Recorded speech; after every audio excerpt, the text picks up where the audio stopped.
ঠাকুর নিজে শরীর ছাড়ার পরেও বিভিন্ন রকমভাবে এসে ভক্তদেরকে সাহায্য করে গেছেন। ভীষণ।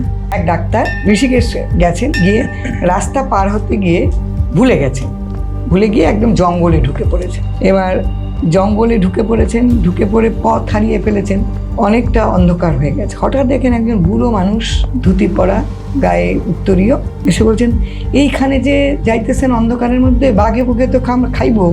তখন উনি বলছেন, আপনিও তো আছেন। বলে, আমারে কি খাইবো, আমার খাইবো না। বলে, আপনাকে কি ছাইড়ে দেবে?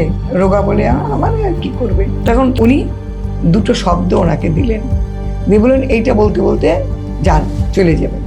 তো বেশ, উনি ওই দুটো শব্দকে বলতে বলতে উনি বেরিয়ে এলেন।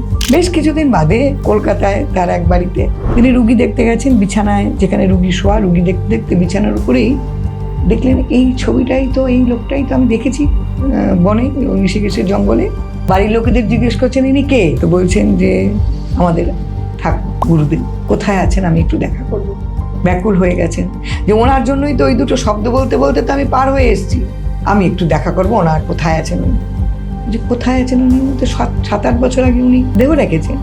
বলছে, না না, এই তো কমাস আগে উনি আমাকে, আমি জঙ্গলে আটকে পড়েছিলাম, উনি আমাকে দুটো শব্দ বললেন, এই শব্দ দুটো বলতে বলতে রাস্তা পার হয়ে যান। তখন ওরা প্রণাম করতে শুরু করলেন, কি ভাগ্য যে উনি দেহে কবে অপ্রকট হয়েছেন, সেইখানেও কৃপা করেছেন আপনাকে, যে আপনি তার কৃপা পেয়েছেন, বহু বহু করেছেন।